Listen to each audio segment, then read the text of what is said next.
Semana passada nós demos início a nossa primeira série do ano, conversando entre nós no ano passado com os outros pastores, e eu tenho conversado inclusive com pastores de outras igrejas batistas e até de outras denominações, e desde que nós voltamos da pandemia, praticamente quase todas as igrejas têm vivido uma crise no seu voluntariado, na sua mobilização. A gente percebe aqueles que até nem mais voltaram para a igreja, acabaram se acomodando, outros encontraram outras até maneiras de usar esse tempo da igreja para outras atividades, mas nós percebemos que houve um esfriamento no engajamento das pessoas. E nós, então, queremos propor uma série de mensagens que nos ajude a revisitar a própria Palavra de Deus e revisitar e aprender novamente a importância de servir, de estarmos dispostos a usar as nossas vidas para a própria edificação da igreja, para a missão de Deus, de alcançar todos os homens e todas as mulheres para que se tornem filhos e filhas de Jesus. E nós temos entendido que nós precisamos ter esse movimento também dentro da igreja. Estamos a cada dia desafiando os irmãos a estarem se engajando nos nossos movimentos. Falamos agora mesmo do coral da igreja como uma oportunidade, e ao longo desses dias, desses domingos, nós vamos estar domingo a domingo, inclusive com mensagens diferentes, agora pela manhã e à noite, sempre trazendo textos que nos ajudem a cumprir com esse propósito do título da série da mensagem, de ser amor, mas de demonstrar este amor, de sermos este instrumento de amor na vida das pessoas, através das nossas práticas de cuidado, através dos nossos talentos. Quero que você abra sua Bíblia no Evangelho de Jesus, segundo o livro de Mateus. Então, Evangelho de Mateus, capítulo 25. Esse é um dos últimos discursos de Jesus, e nós vamos ler aqui o final do capítulo 25, vamos ler a partir do verso 31. Mateus, capítulo 25, a partir do versículo 31. Diz assim: quando o Filho do Homem vier em sua glória, com todos os anjos, assentar-se em seu trono na glória celestial, todas as nações serão reunidas diante dele, e ele separará uma das outras, como o pastor separa as ovelhas dos bodes. E colocará as ovelhas à sua direita e os bodes à sua esquerda. Então o rei dirá aos que estiverem à sua direita: venham, benditos de meu Pai, recebam como herança o reino que lhes foi preparado desde a criação do mundo. Pois eu tive fome e vocês me deram de comer, tive sede e vocês me deram de beber, fui estrangeiro e vocês me acolheram, necessitei de roupas e vocês me vestiram, estive enfermo e vocês cuidaram de mim, estive preso e vocês me visitaram. Então os justos lhe responderão: Senhor, quando te vimos com fome e te demos de comer, ou com sede e te demos de beber? Quando te vimos como estrangeiro e te acolhemos, ou necessitado de roupas e te vestimos? Quando te vimos enfermo ou preso e fomos te visitar? O rei responderá: digo-lhes a verdade, o que vocês fizeram a algum dos meus menores irmãos, a mim o fizeram. Oremos. Senhor, ajude-nos a partir das palavras de Jesus a entendê-la, Senhor, e guardá-la em nossos corações, mas também a aplicá-la. Ajuda-nos, ó Pai, a entender aquilo que o Senhor tem para nós através do Teu Espírito, iluminando os nossos corações e o nosso entendimento. Essa é a nossa oração. Em nome de Jesus. Amém.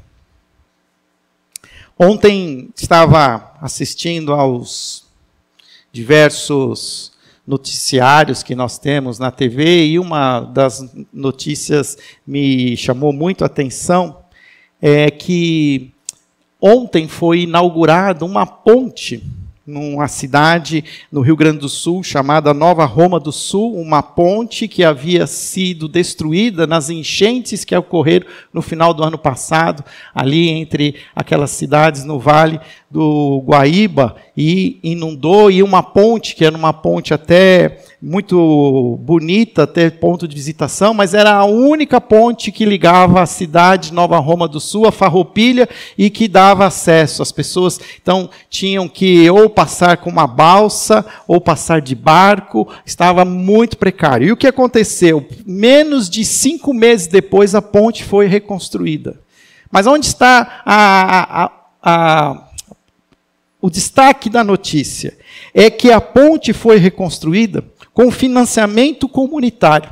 A cidade se mobilizou, fizeram todos os tipos de agendas, até apareceu na televisão lá, eles falando assim, fizemos rifa de almoço, de janta, comerciantes proporam alguns sorteios, e algumas pessoas mandavam Pix, e eles criaram uma associação, né, e essa associação contratou uma empresa de engenharia, e eles, em 5 meses, eles arrecadaram mais do que era o estabelecido. O orçamento era de 6 milhões de reais, eles arrecadaram 7 milhões de reais, e a ponte foi reconstruída, e ontem ela foi inaugurada, com pompa e circunstância. Nem no Japão eu acho que foi tão rápido como eles fizeram. Mas eu achei a beleza da notícia foi na mobilização das pessoas.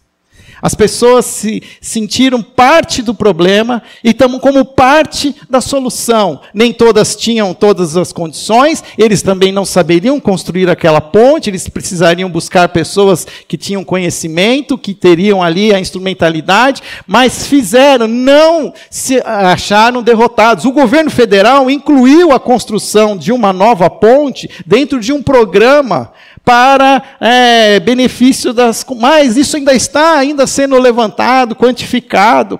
E olha só que triste, eu achei essa parte a parte triste da história, que diz que o governo federal tirou a lista, a obra da ponte, das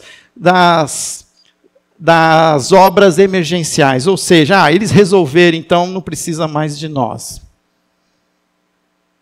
Mas o que eu aprendi? Que nós somos capazes de fazer muitas coisas quando nós nos mobilizamos.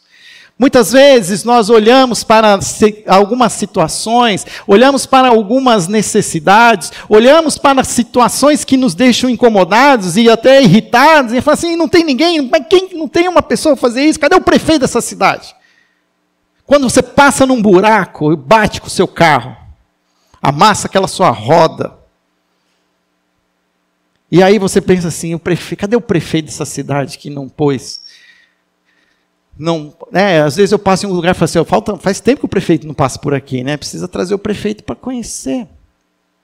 Mas a gente parece que também tem sempre uma tendência de querer terceirizar, sempre achar que a solução está na mão de outra, que eu não posso, mas se aquela pessoa pudesse, ele resolveria. E nós precisamos entender que quando nós somos chamados para fazermos parte dessa família de Deus, sendo todos irmãos e irmãs de Jesus, Deus nos capacita para cumprirmos a sua boa obra. O que nós lemos agora é um texto que faz parte de um discurso, como eu disse, um discurso escatológico. Nós não podemos tirar esse texto do seu contexto.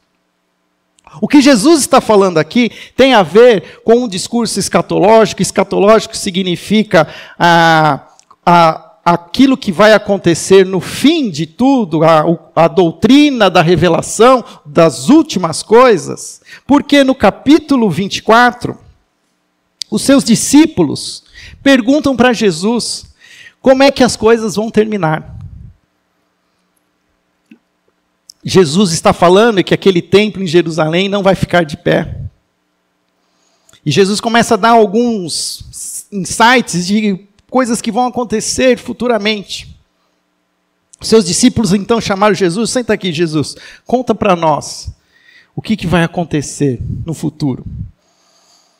O capítulo 24 de Mateus é um capítulo até conhecido como o pequeno Apocalipse de Jesus. Porque a gente pensa em Apocalipse também, Apocalipse parece que já arrepia o cabelo, a gente já... Parece filme de terror. Porque a gente assiste filme com o nome de Apocalipse, não tem nada a ver. Apocalipse significa revelação. É como se você tivesse tirado uma toalha de cima de uma mesa e ali se revela aquilo que está sobre a mesa. Algo que estava encoberto, que não podia se ver, mas que, através da linguagem escatológica, você consegue saber de coisas que estavam ocultas. E Jesus começa a falar sobre os sinais dos fins dos tempos. Então, depois eu convido você, essa semana, leia o capítulo 24 de Mateus. É bom.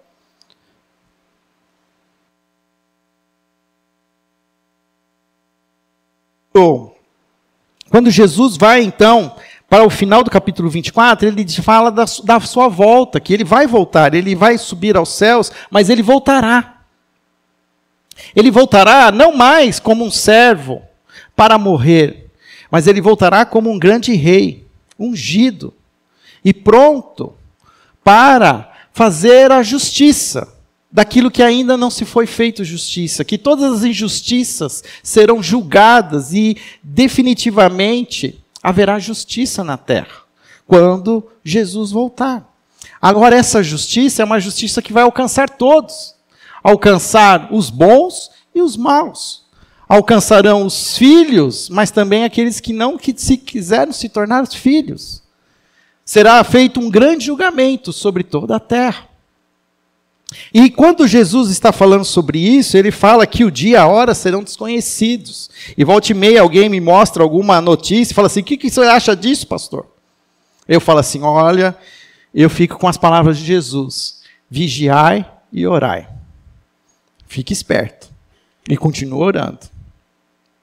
A gente cai na armadilha de querer interpretar, de querer dizer que isso significa isso, que aquilo significa aquilo. Não. E fato é que nós já estamos no ano 2024. Isso significa que, fazendo os descontos, nós já estamos há 2000 anos da promessa que Jesus voltaria. Eu não sei quanto tempo mais vai demorar para Jesus voltar, mas o fato é que já está mais perto de nós do que estava dos discípulos. E nós precisamos ter essa consciência. Toda vez que nós falamos sobre o Evangelho, sobre ser igreja, talvez um dos nossos maiores equívocos é que nós deixamos de incluir essa perspectiva escatológica, que as coisas têm um fim, e que as coisas não vão ficar do jeito que estão para o resto. E a gente cai no equívoco de ser tomado pelo medo, de ser contaminado por diversas previsões. Não, porque a inteligência artificial vai dominar o mundo. Não, porque agora a China, ela desenvolveu um vírus que mata só de pensar no vírus. E aí tem teoria para destruição, para o mundo. Quando eu nasci na década de 70. Guerra Fria. E a grande ameaça era que o mundo acabaria numa guerra nuclear. Ainda existe essa possibilidade. Mas quando nós nos esquecemos o que de fato vai acontecer no fim dos tempos, nós começamos a nos contaminar com essas teorias e começamos a perder a esperança. E nós até muitas vezes somos tomados de medo. E esse medo nos mantém, tenta numa falsa desejo de proteção, nos paralisa. Nós fazemos poucos movimentos, nós vamos deixando a vida, né? Né? E a gente vamos tentar fazer o mínimo esforço possível, porque qualquer coisa que possa acontecer. Mas a gente não pode cair nessas armadilhas. Por isso faz sentido entender como acontecerão as coisas. E por que eu falo isso? Então, como igreja, nós precisamos sempre ter essa perspectiva do como será o fim. O fim será um belo dia em que Jesus disser, chega, acabou, e ele vai voltar. E o fato é que quando ele voltar, ele vai julgar os vivos e os mortos. E o texto conta, depois, a partir do capítulo 25, através de parábolas, mostrando essa dinâmica da expectativa da volta de Cristo. Fala-se de uma parábola conhecida como a parábola das 10 virgens, que estavam com as suas lamparinas prontas para esperar o noivo que chegaria para o casamento. Mas 5 delas não eram tão sábias, porque elas não prepararam um azeite reserva, caso o noivo se atrasasse. E de fato o que aconteceu? O noivo não veio conforme era a expectativa. E 5 daquelas virgens que seguravam as lamparinas para o cortejo nupcial ficaram sem o azeite e tiveram que sair correndo para buscar onde pudessem comprar. E o que acontece? O noivo chega exatamente nessa hora. E elas ficam de fora do casamento, porque elas não estavam preparadas. Depois Jesus conta uma outra parábola, que a gente conhece muito bem, a parábola dos talentos. Que um senhor, antes de viajar, chamou os seus servos e distribuiu aos seus servos talentos. Talentos naquela época eram um valor em dinheiro. E rapidamente ele diz que eles precisavam cuidar daquilo, que quando ele voltasse, esse senhor ele ia pedir conta daquele dinheiro.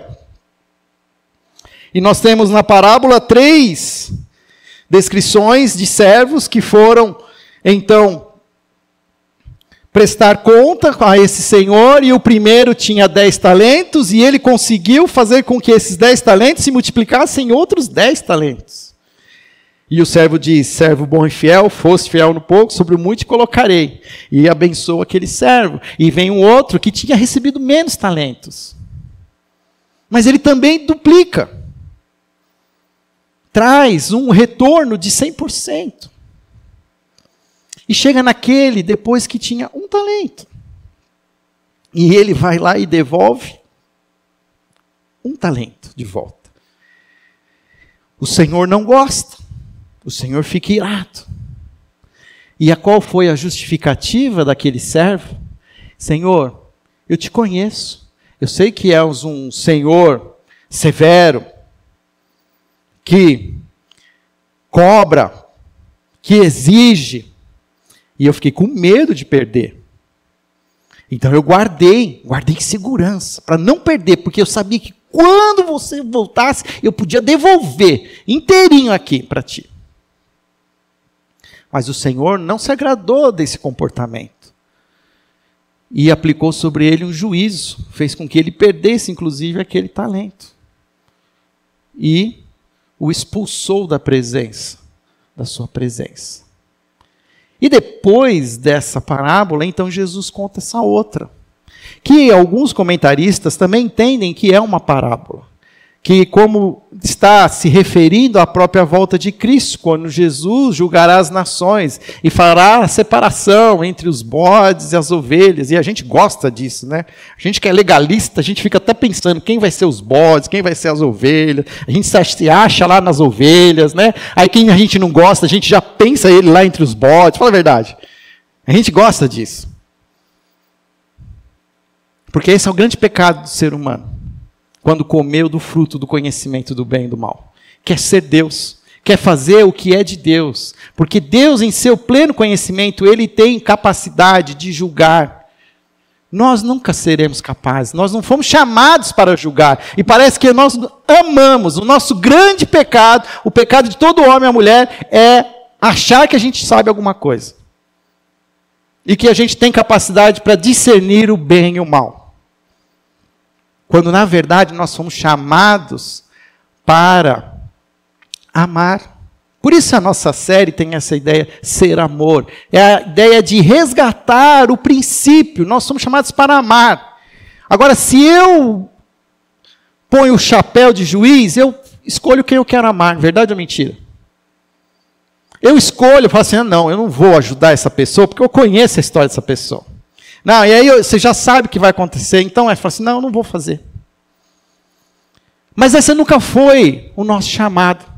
O nosso chamado foi sempre para servir, repartir esse amor. O amor que nós recebemos do Pai, é esse amor que nós devemos repartir, sem exceção.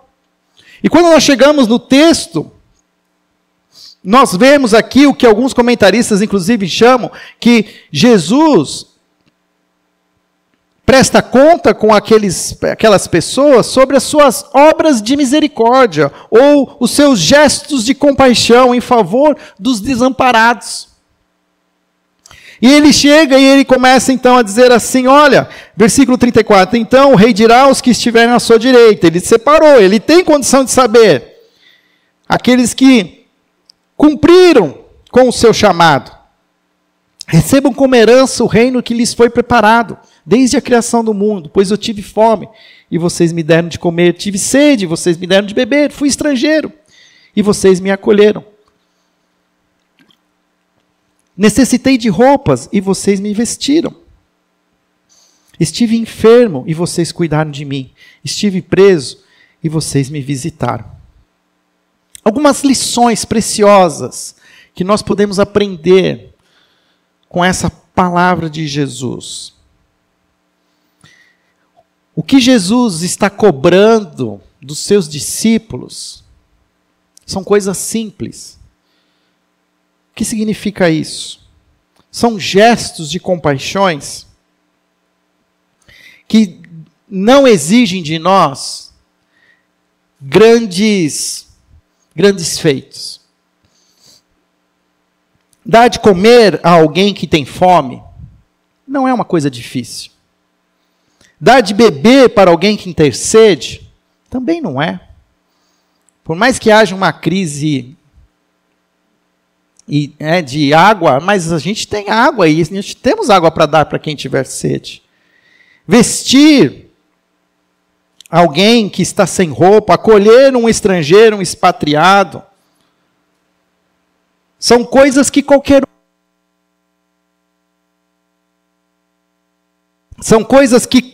um pode fazer. Uma ajuda singela e humana às pessoas, com quem nós nos encontramos todos os dias. A primeira coisa que então nós precisamos entender é que Jesus está nos observando. E Ele está olhando como nós estamos ajudando as pessoas. Se nós estamos ajudando as pessoas com coisas simples, porque a gente também tem desculpa para tudo. Não, mas eu vou dar isso aqui para a pessoa e ela vai lá e ela vai gastar isso daí com outra coisa. A cesta básica que eu vou dar para ela, eu tenho certeza que ela vai chegar lá na biqueira, ela vai trocar aquela cesta básica. Você está sendo juiz. Você está querendo dizer aquilo que vai acontecer. E em um momento, se pede de nós que a gente tenha esse tipo de discernimento. Mas que a gente esteja pronto para ajudar aqueles que estão desamparados, aqueles aos quais buscam pela compaixão e a misericórdia de alguém. Claro que aqui não estamos dizendo que todo mundo vai ser aqui um bobo, vai começar a ajudar e entregar o que tem para os outros. Mas eu e você, nós sabemos que passa muitas pessoas ao nosso lado e nós nos fingimos que não é com a gente. Quando, na verdade, alguns gestos simples são esperados de nós. Se uma primeira lição é que a nossa ajuda precisa ser com coisas simples, porque às vezes também a gente fica pensando assim, não, eu vou ajudar, mas eu vou esperar a igreja fazer aquela campanha do telhado. Né? Então eu vou ajudar nessa hora. Não, você tem que ajudar quando for toda hora, todo momento. E não só aqui na comunidade, mas em outros lugares, em outros momentos. Nós precisamos estar prontos para ajudar. E olha que interessante, essa é uma segunda lição. Essa ajuda deve ser uma ajuda desinteressada. Aqueles que ajudaram, não o fizeram pensando que estavam ajudando Jesus. E, portanto, achando que estavam acumulando méritos. Porque quando Jesus diz, olha, vocês me acolheram, vocês me vestiram, vocês me deram água, essas pessoas disseram, mas quando foi isso? Que nós não vimos, nós não sabíamos. Quando foi esse momento? O que Jesus quer nos ensinar é que isso precisa ser uma reação natural. Todo crente em Cristo Jesus precisa ter uma reação natural de compaixão. de não estar achando que tem algo para ser feito. Quando Jesus fala no Sermão do Monte que nós devemos, com a questão da esmola, ele diz lá que a sua mão direita não saiba o que a sua mão esquerda faz. E é exatamente o contrário que a gente faz hoje, porque a gente ajuda o pobre e com a outra mão a gente tira uma selfie. Não é? E aí põe lá, hashtag servir, hashtag solidariedade. Ok. Mas é fato que, de alguma maneira, nós estamos buscando algum tipo de reconhecimento, algum tipo de mérito. E o Senhor das nossas vidas, Ele está observando. Então também é uma lição para nós hoje, que não adianta também você sair daqui querendo ajudar todo mundo agora. Porque tem que ser algo natural, tem que fazer parte do nosso estilo de vida. Tem que ser algo que a gente faz de maneira desinteressada, mas porque a gente entende que nós podemos fazer parte da solução. Talvez nós não vamos ter todas as ferramentas, os instrumentos, mas aquilo que eu faço aqui, o que o outro faz ali, vai gerando uma rede de compaixão e generosidade. Se essa ajuda ela é focada em coisas simples, como dar comida para quem tem fome, água para quem tem sede, visitar um enfermo, acolher um estrangeiro, essa ajuda também ela é desinteressada. Quem faz não se preocupa para quem está fazendo e quem está olhando, simplesmente faz. E uma terceira lição, Jesus nos confronta com a verdade de que toda ajuda desse tipo sempre é dada ao próprio Jesus. E toda ajuda que se nega é negada ao próprio Cristo. E isso é difícil para nós.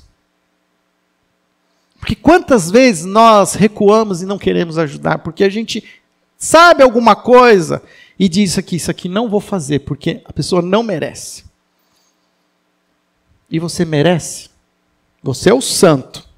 Você não pisa na bola, você não comete nenhum pecado.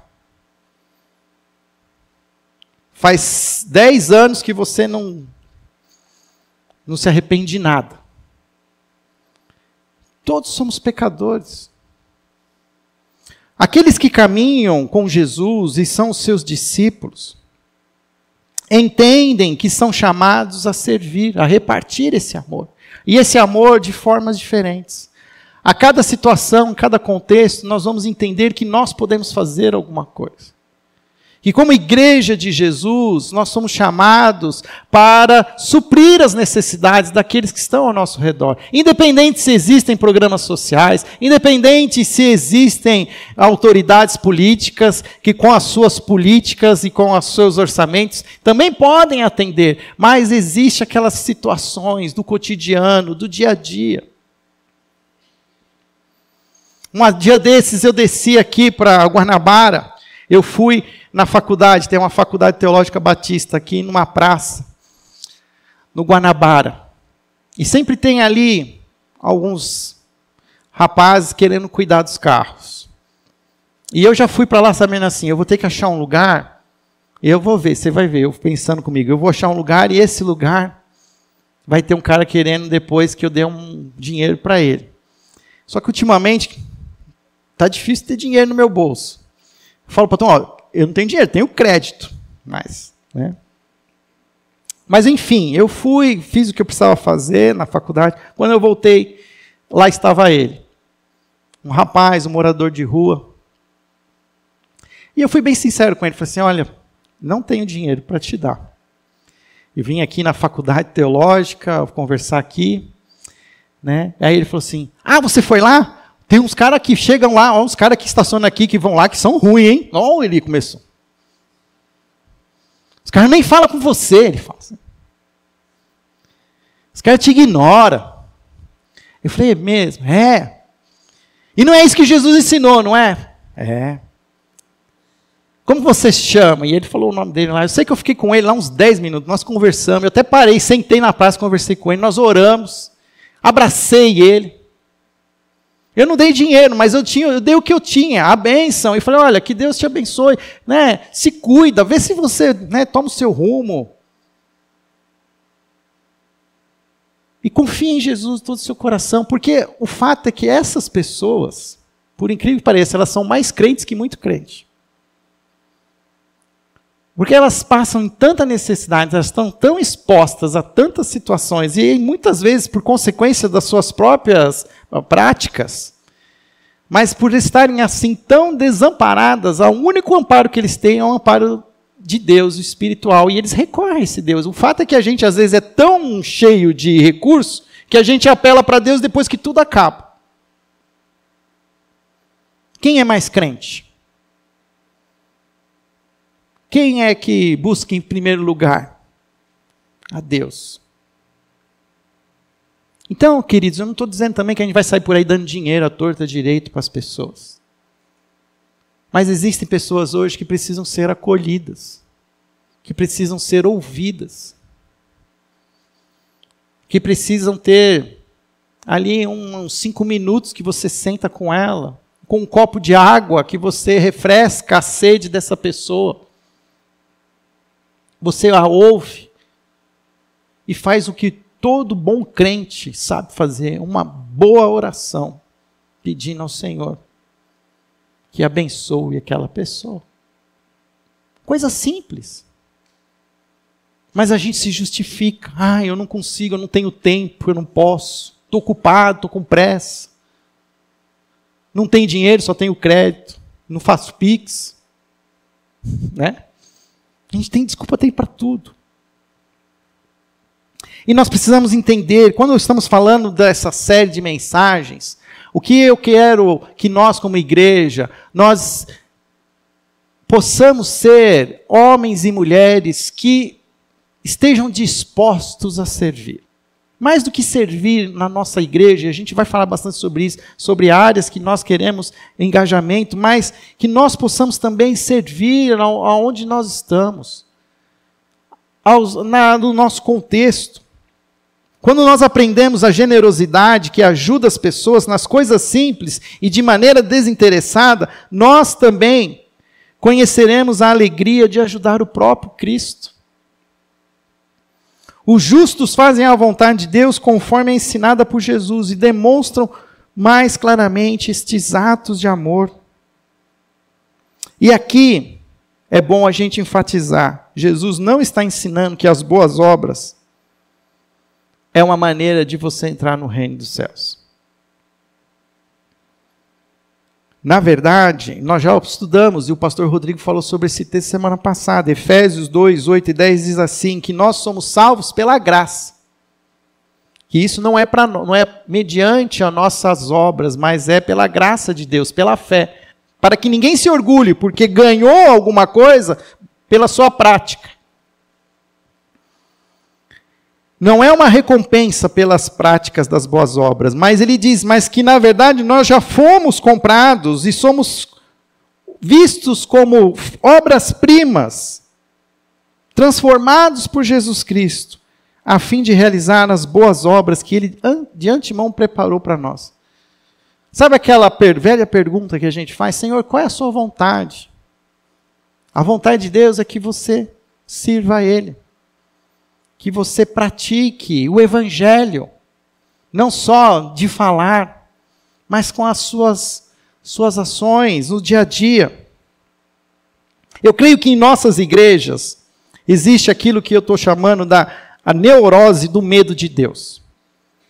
Quando eu vejo a nossa comunidade, eu vejo a mim mesmo, eu penso que muitas vezes nós nos paralisamos, nós não nos arriscamos. Porque no fundo existe uma certa neurose, um certo medo de pecar. E aqui eu resgato a parábola dos 10 talentos. Qual foi a justificativa daquele que devolveu o que tinha recebido? Eu tive medo. Eu conheço o Senhor. Eu sei que o Senhor é justo, é rígido. Deseja que as coisas aconteçam da maneira correta, então eu tive medo. Agora pensa naqueles outros. Aqueles outros, eles investiram. Eles, de alguma maneira, eles se expuseram, eles deram a cara para bater. Quem conhece o mercado financeiro sabe que não existe nenhum investimento seguro. Sempre tem risco. Mas com um mínimo de conhecimento e uma boa consultoria, o fato é que sempre tem retorno. Gente, a gente não está falando de mercado financeiro, nós estamos falando de coisas espirituais.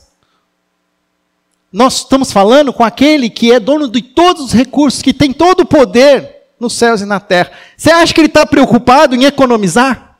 Você acha que ele está preocupado que a gente pode dar prejuízo? Que a gente pode estar dando dinheiro para quem está comprando pinga e droga, que ele está preocupado com quem...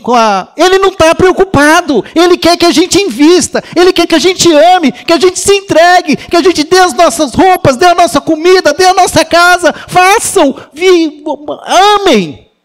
Porque tem muito recurso. Não tem como dar prejuízo. Mas a gente fica com medo. Fala, não posso. Esse dinheiro é do Senhor. E o legalista nem dá o dízimo. Não, porque eu não posso. E às vezes eu era tão legalista também, que às vezes eu falava assim, esse dinheiro é de Deus, se você fizer qualquer coisa errada com ele, você vai se ver com Deus. Agora eu sou anjo? Para trazer o juízo de Deus, profeta, alguma coisa? Não sou. E eu tenho certeza que quando a gente está caminhando com Jesus, quando a gente está buscando a Ele todo o coração, e experimenta esse amor e é constrangido por esse amor de Deus, nós nos tornamos pessoas mais humanas, mais sensíveis e prontos para atender as demandas que estão ao nosso redor. E eu não falo só de dinheiro não, gente. Eu falo de tempo, de mudar uma agenda, de incluir, que vai dar trabalho, não vai ser uma coisa fácil. À noite eu vou falar um pouco sobre isso. O texto da noite diz assim, que nós não nos cansemos de fazer o bem. Ou seja, fazer o bem cansa. Também não é aqui nenhuma teologia da prosperidade, não, que você for entregar, Deus vai dar de volta em dobro, recalcado, né?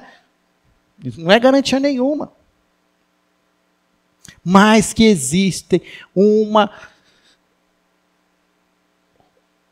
uma expectativa de que Jesus vai cobrar. Ele vai voltar, e quando ele voltar, ele vai olhar lá o nosso relatório, ele vai fazer a prestação de contas. E se a gente não tem essa perspectiva, a gente não muda a nossa realidade. Porque o que muda a nossa agenda hoje é a nossa visão do futuro. Se a gente não tem visão do futuro, então para que precisa mudar alguma coisa? Deixa do jeito que está. Mas se a gente tem uma visão de futuro, e essa visão existe uma prestação de contas com o rei, não dá para não fazer nada. Alguma coisa precisa mudar. E a gente está no começo do ano. A gente está numa ótima oportunidade para repensar os nossos orçamentos, repensar os nossos gastos, repensar o tempo que a gente investe em nós mesmos e que nós deixamos de investir no outro. Que a gente não investe nas nossas famílias. Porque eu estou falando muitas vezes das pessoas desconhecidas, mas quantas pessoas nós temos nas nossas famílias que a gente não está disposto a amar, porque talvez até porque conhece um pouco mais, sabe das histórias. E a gente só encontra com essas pessoas em velório e dia de casamento. Quando, na verdade, nós precisamos estar sempre prontos a expressar o amor de Deus. Porque senão a gente vai sempre ser olhado como aqueles caras lá vai lá os crentes lá, ó. Os legalistas lá. Tem medo de tudo. A gente não precisa ter medo de nada. Nós fomos amados por um Deus extravagante. Um Deus que não poupou nada. Ele não poupou o seu Filho, Jesus, mas entregou o seu Filho por completo, para que derramasse o seu sangue por mim e por você. O nosso Deus é um Deus de amor extravagante. Por que a gente vai ficar economizando no amor? Quando que para nos salvar e nos cobrir da nossa vergonha, do nosso pecado, Deus deu tudo o que a gente precisava e mais. Ele não só nos perdoou, mas Ele nos acolheu e nos trouxe para a sua família. Eu tinha fome. Eu tinha sede. Eu era preso nos meus pecados e fui liberto. Eu estava nu e fui coberto com as minhas vergonhas. Eu não tinha uma família e hoje faço parte de uma família preciosa, uma família eterna. As nossas vidas precisam ser uma ilustração desse evangelho. Aquilo que nós vivemos precisa ilustrar aquilo que nós cremos. E eu oro para que a nossa igreja seja uma igreja extravagante no seu amor. Extravagante na maneira como serve, como se dispõe. Que a gente possa se mobilizar, não só para as nossas questões internas, mas para atender a chamados. Que como igreja nós vamos entender que nós podemos ser usados, e não necessariamente nós temos a solução, mas podemos participar. Porque nós cremos num Deus extravagante e amoroso, que quer acolher a todos, para que todos possam ser saciados, possam ser satisfeitos em Cristo Jesus. Senhor, continua falando aos nossos corações. Estamos só começando, Pai, uma série. Já falamos sobre isso semana passada e estamos nos aprofundando mais agora. Mas queremos, Senhor, te servir. Queremos estar prontos, ó Pai, para mudar as nossas agendas, para mudar o nosso caminho, para estarmos, Senhor, atentos àqueles que o Senhor põe ao nosso redor, para que possamos servi-los. Sejam com coisas simples, coisas do dia a dia, mas que também, ó Pai, isso possa fazer parte da nossa própria natureza. E se tem algum medo em nosso coração, se existe algo que nos prende, que não nos deixa arriscar, que o Senhor quebre em nome de Jesus essas correntes de medo. E que possamos ser, Senhor, tão generosos como o Senhor é generoso conosco. Que possamos, Senhor, estar dispostos a te servir, a amar aquele que está ao meu lado e entregar a Ele tudo que o Senhor tem entregue a mim. Que possamos ser conhecidos, ó Pai, como essa igreja generosa, de amor extravagante. Essa é a nossa oração. E assim nós oramos em nome de Jesus. Amém.